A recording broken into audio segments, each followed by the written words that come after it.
Je vous propose aujourd'hui une méditation à partir de l'Évangile de Jean au chapitre 3. Il s'agit de l'entretien de Jésus avec le pharisien Nicodème. Je vais lire les versets 13 à 17. Nul n'est monté au ciel, hormis celui qui est descendu du ciel, le Fils de l'homme. Comme Moïse éleva le serpent dans le désert, ainsi faut-il que soit élevé le Fils de l'homme, afin que quiconque croit ait par lui la vie éternelle. Car Dieu a tant aimé le monde qu'il a donné son Fils unique, afin que quiconque croit en lui ne se perde pas, mais ait la vie éternelle. Car Dieu n'a pas envoyé son Fils dans le monde pour juger le monde, mais pour que le monde soit sauvé par lui. La phrase que je voudrais mettre en évidence dans ce passage que je viens de lire, c'est celle-ci. Ainsi faut-il que le Fils de l'homme soit élevé, afin qu'en lui tout homme qui croit ait la vie éternelle. Oui, sans la foi véritable, la croix est juste un supplice ignoble que l'on a infligé il y a 2000 ans à un innocent. C'est juste une figure du mal de ce monde, tel que nous pouvons en avoir des exemples tous les jours, simplement en regardant les informations, des meurtres, des attentats, des agressions violentes. Par exemple, dernièrement, cette femme qui a été agressée tout à fait gratuitement à Nice et qui est entre la vie et la mort, et des catastrophes de toutes sortes.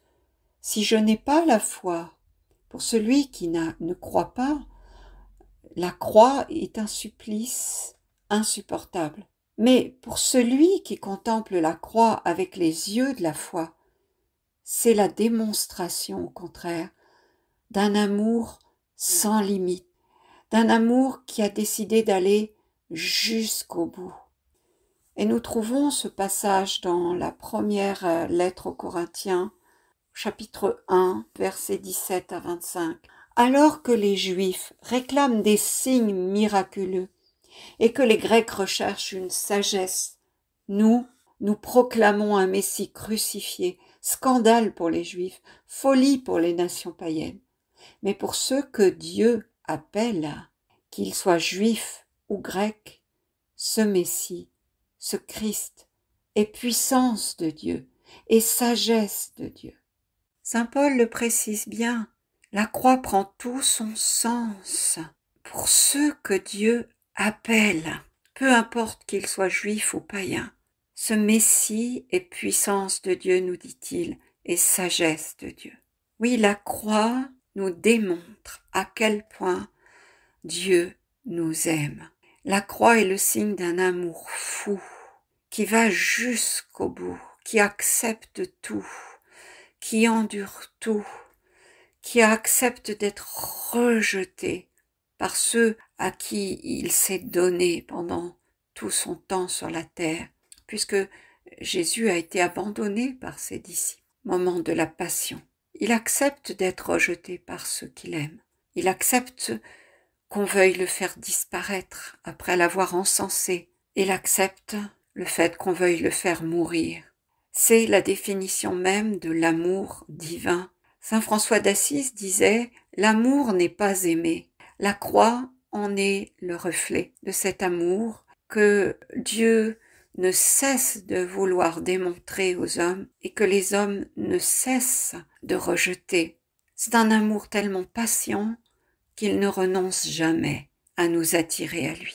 L'apôtre Jean nous dit au chapitre 12, verset 32, citant Jésus, « Et moi, quand j'aurai été élevé de la terre, j'attirerai tous les hommes à moi. » Jésus ici fait référence à un passage du livre des Nombres, au chapitre 21, celui du serpent d'airain.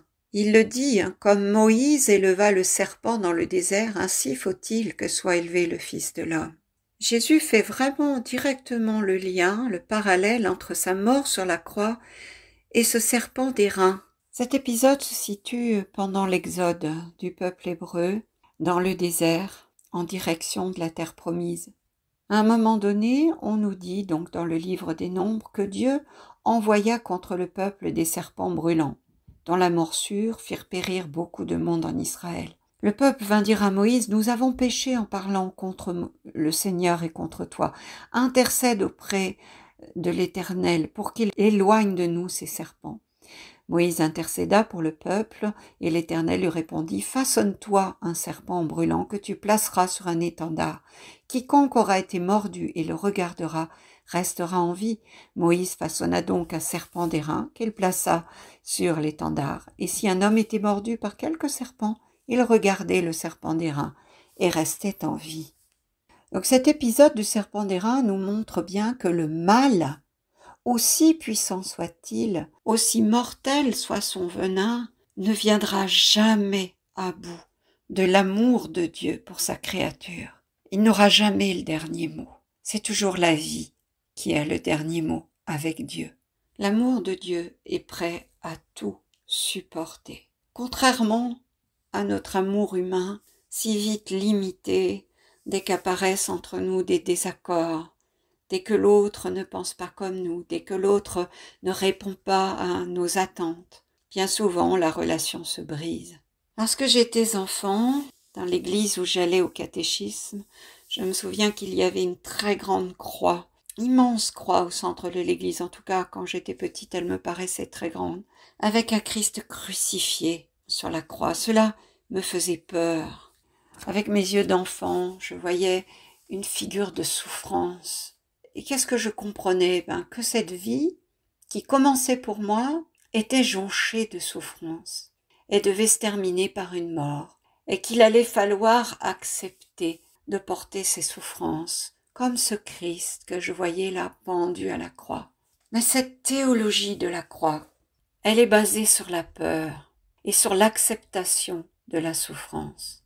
Comme je le disais dans la précédente méditation, Dieu n'est pas un tortionnaire qui voudrait nous sauver par la souffrance, qui aurait besoin de la souffrance pour nous sauver.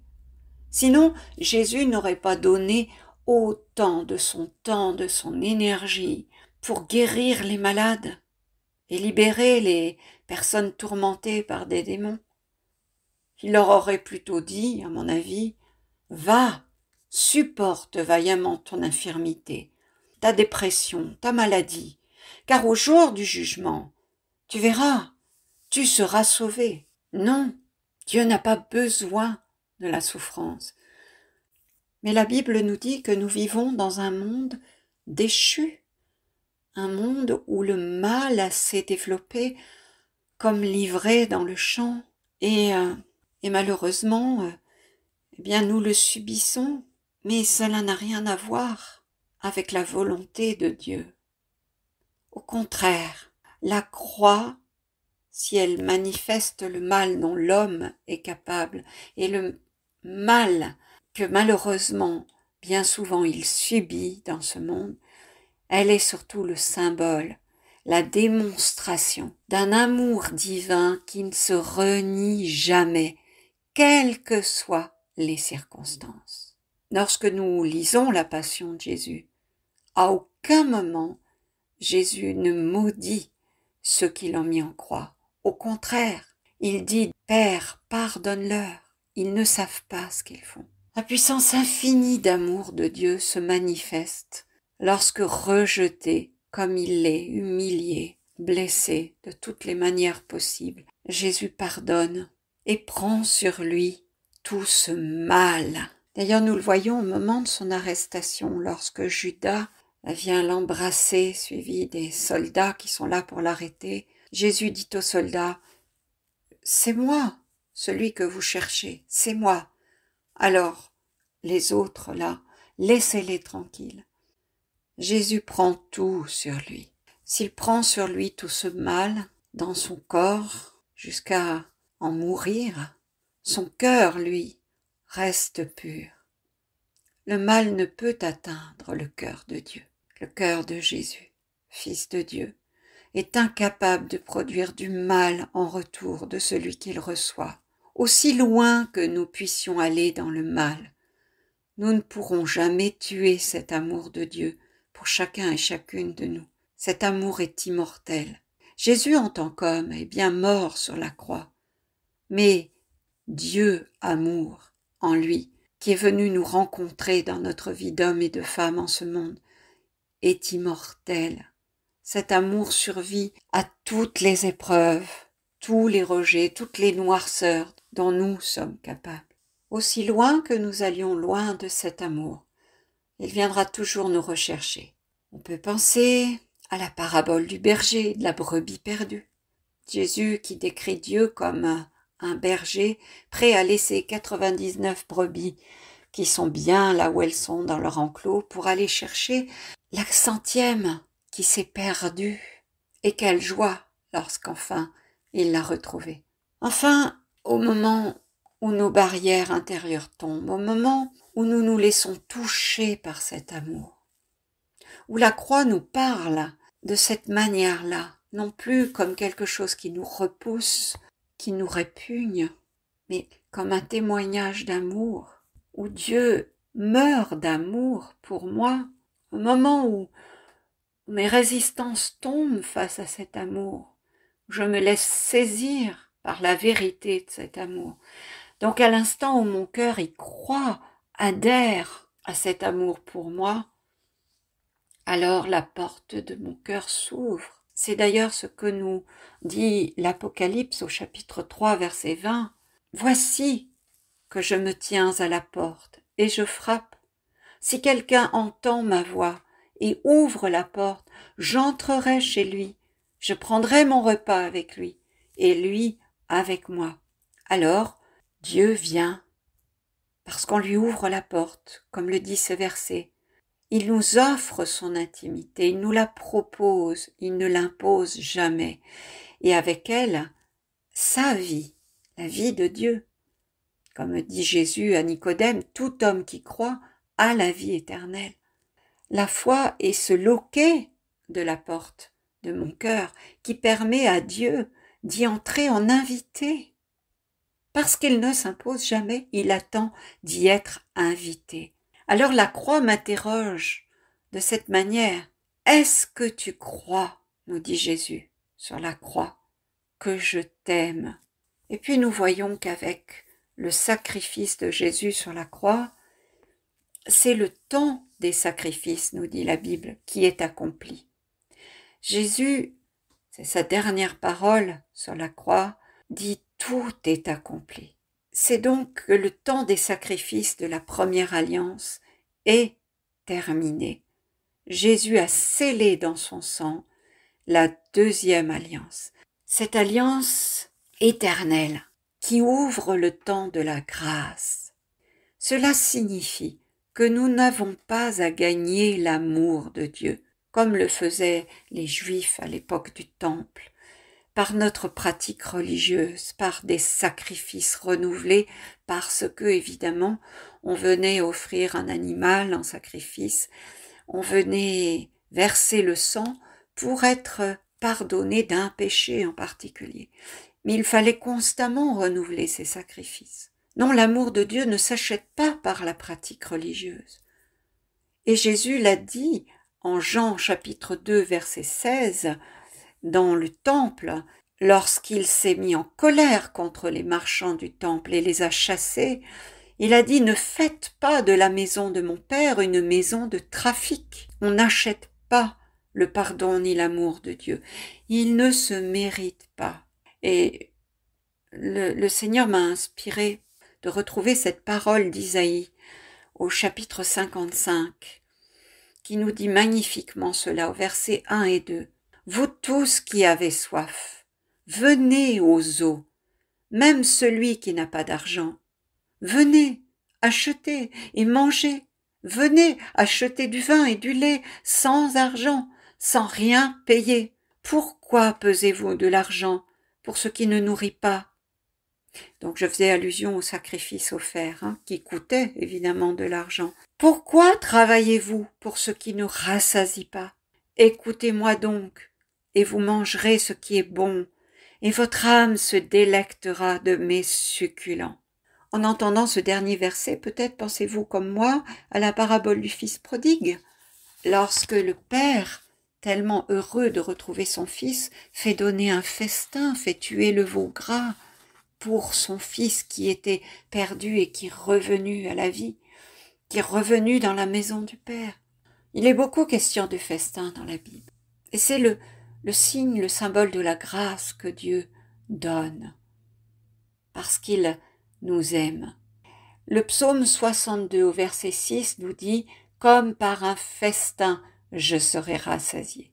Le temps de la grâce, c'est celui de la foi, qui me donne de voir ce que seuls ceux qui croient peuvent voir. Et c'est d'ailleurs pour cela que Jésus n'apparaît ressuscité qu'à ceux qui ont cru en lui avant sa passion. Il leur avait annoncé sa résurrection. Il n'est jamais apparu à d'autres qu'à ses disciples.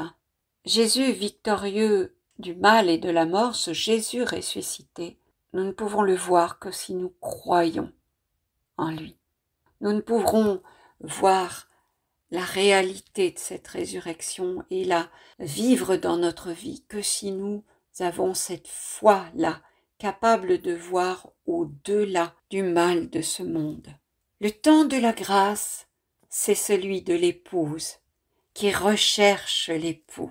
Cette magnifique parole du prophète Jérémie au chapitre 31, versets 18 à 23, et puis 21-23.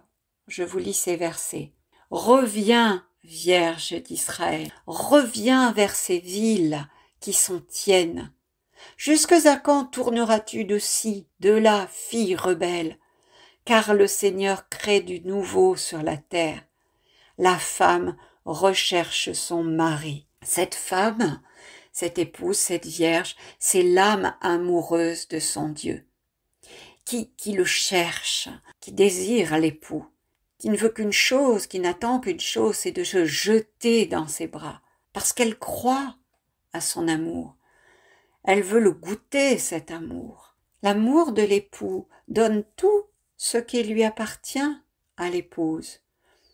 Comme dans un mariage d'ailleurs, en communauté de biens, eh bien l'épouse possède tout ce qui appartient à son mari. Imaginons une jeune femme qui se marie avec un homme qui a une situation, une maison, une voiture, etc. Même si elle n'avait pas de voiture, de maison, à partir du moment où elle devient son épouse, la maison lui appartient, la voiture lui appartient. Tout ce qui appartient à son époux appartient à l'épouse. Comme dans un mariage, Dieu veut tout nous donner, tout donner à celle qui se donne à lui entièrement, à l'épouse fidèle. Lorsque l'ennemi de Dieu nous attaque, lorsqu'il nous tente et lorsqu'il nous atteint ce mal, c'est la maladie, c'est un deuil, c'est des difficultés dans la famille, c'est un divorce, etc. Lorsque la vie de Dieu en nous est menacée par ce mal qui nous atteint, lorsque notre foi même peut être mise en péril, regardons vers la croix.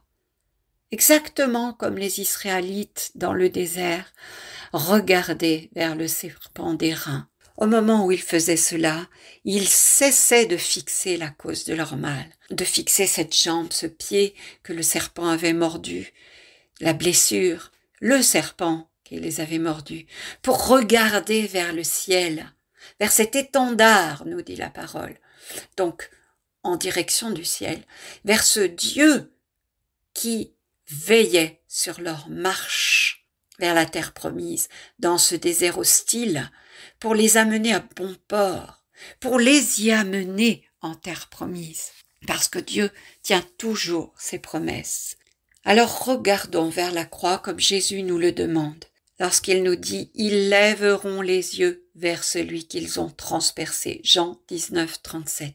Jésus reprend là un passage du prophète Zacharie. C'est au chapitre 12, verset 10. « Alors, je répandrai sur la maison de David et sur les habitants de Jérusalem un esprit de grâce et de supplication. Et ils tourneront les regards vers moi, celui qu'ils ont percé. Ils pleureront sur lui comme on pleure sur un fils unique.